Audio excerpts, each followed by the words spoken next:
How's it going, people? Welcome back to Casual Gamer Reviews. Today I will be looking at Legacy of Kain Soul Reaver 1 and 2 Remastered, developed by Aspyr but based on the original games developed by Crystal Dynamics. I never played the original, so this is a review of a new experience and how it holds up in the modern era. If you want to see more of this content, please consider leaving a like and subscribe, as it really helps the channel. The first Soul Reaver took me approximately 12 hours to complete the main story, whilst doing a couple of side objectives and collectibles too. The second Soul Reaver was much shorter and took me around 7 hours for completion. Reviewed on Xbox Series X. To start off this review, I should reiterate that this is a remaster and not a remake. The games play very much the same as the original releases in 1999 and 2001 respectively. The developer has also stated that they made improvements to the control schemes to make it feel more modern, as my understanding is that the D-pad was the movement focus back then, but they also added a compass and in-game map to both games as a quality of life feature. In summary, these games hold up well in some of their components, but in others feel extremely dated and often clunky and difficult. Both Soul Reaver 1 and 2 follow a very similar gameplay loop. You have some menial enemies in which you can choose to fight or not, and to be honest, avoid at almost every opportunity,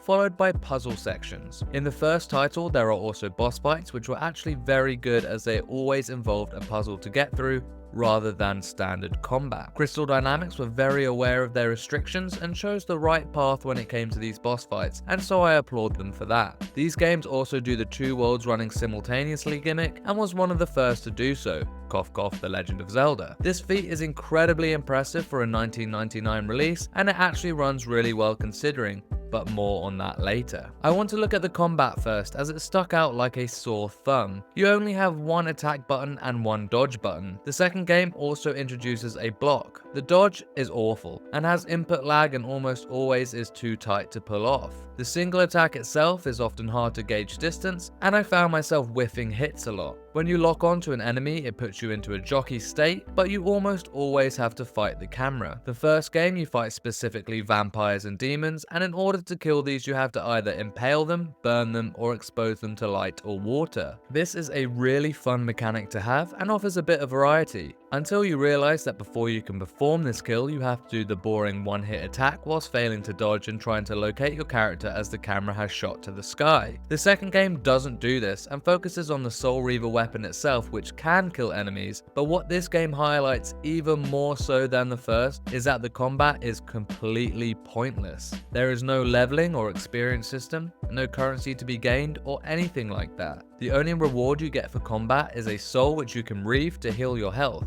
Therefore, if you just run past enemies, you have full health anyway, and no need to get the soul to heal. If the combat was more engaging, this wouldn't be the preferred option, but as it stands, it is. It's almost as if the devs catch on to this, as towards the end of the second game, you constantly get trapped between gates or in rooms where you have to fight enemies in order for the doors to open, which just felt egregious. There is also a ranged attack, but it is effectively useless in combat and only really finds its true purpose in puzzles. Next up is the traversal, which is a lot of times boring and at other times, especially in the first game, painful. The first game has a lot of platforming, which is incredibly difficult with the blocky graphics, jerky camera, and clunky animations. I was getting really frustrated with some of the platforming towards the end, as it just felt out of my control at times, as I'd slide off a platform it looked like I landed perfectly on. The second game washes its hands of this platforming, which I was delighted to see, but it committed an almost equally bad crime: backtracking. Soul Reaver 1 had teleportation points and many more new areas as the game progressed, but Soul Reaver 2 uses the same handful of locations throughout the story and with no fast travel.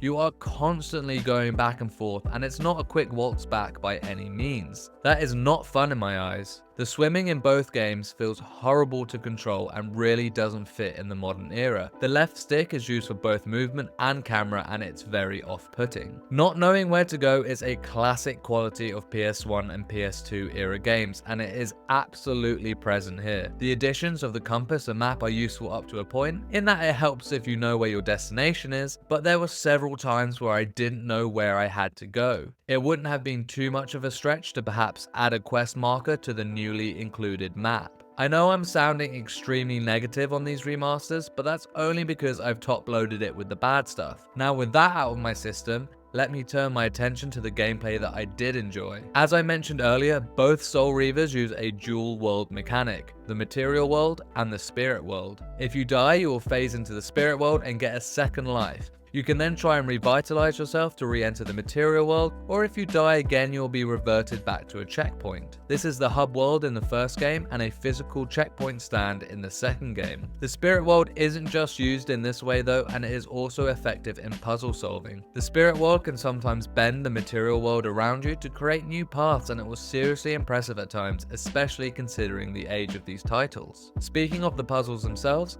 they were definitely my favorite gameplay aspect. The second games were more intuitive, but that can just be put down to it being newer. Soul Reaver 1 had many of its puzzles reduced to pushing blocks, but there were some complex ones. Looking at you, Bells. Soul Reaver 2's forges were where the puzzles shine brightest, and each of them offered something special and required a lot of trial and error, which I liked. As I mentioned at the top, Soul Reaver 1 incorporated puzzle elements into its boss fights, which I thought was fantastic considering how poor and restrictive the combat is. It certainly gave the fights more spectacle. Visually, Soul Reaver 1 has vast improvements to its graphics, whereas the second title only seems to adopt the new character models with the environments looking the same. The right stick can be pushed in to switch between the original graphics and the remastered ones, so you can see the changes. Looking here at Soul Reaver 1, you can see the whole world has had a facelift. Everything looks more defined, and it definitely benefits. Looking here at Soul Reaver 2, you can see that while the character model for Raziel is the updated one, the world around him looks exactly the same. I'm not really sure why they didn't feel the need to give 2 more of a facelift as well, but either way they both look pretty good considering. As for performance, the results don't look so good. While the game runs pretty well without frame dips, I had 2 hard crashes and 1 complete freeze. In addition to this, I had a glitch in one of the puzzles in Soul Reaver 1, which merged 2 of the blocks together, meaning I couldn't progress, and that then required a reload of a previous save. The music in these games is chalk and cheese for me. Soul Reaver 1 has some absolute bops, and Soul Reaver 2 is largely uninspired. The sound effects for actions are passable considering the era, but don't hold up especially well in the modern age. The truly special part of the audio is the dialogue. The voice acting and writing of both titles is very good. When paired together, it creates an incredible well of philosophical morals and the struggle to do what's right, a constant ebb and flow of trust and betrayal, and overlapping all of this is time travel, which leads us perfectly into the story. Soul Reaver 1 follows the betrayal of Raziel as he is slain by Kain through an act of jealousy in the opening cutscene. He traverses through the land attempting to catch Kain and enact justice upon him. In his way are each of his brothers who you must defeat to continue your quest. This game has a few big reveals and ultimately ends on a cliffhanger, meaning Soul Reaver 2 is a must play if you enjoyed the story,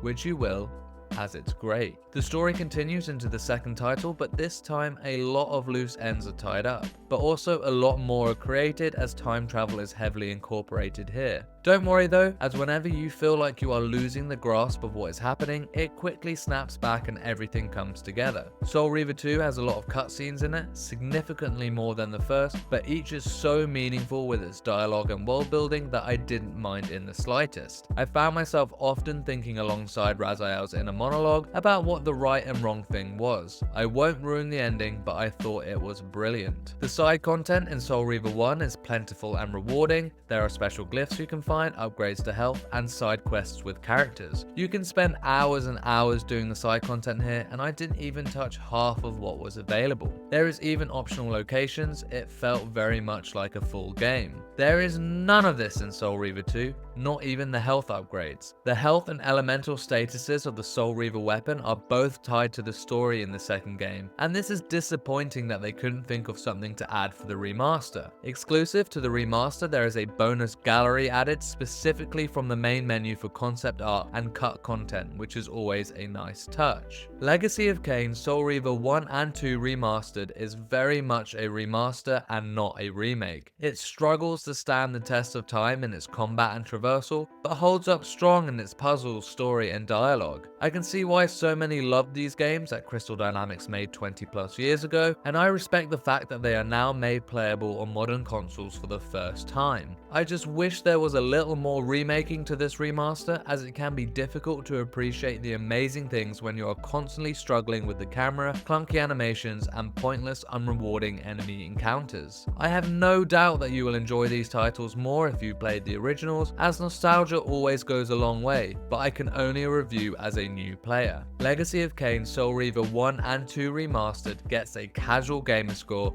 of 7 out of 10. If you enjoyed this content, please consider leaving a like and subscribe, and for everything casual gamer, keep it here. Peace and love.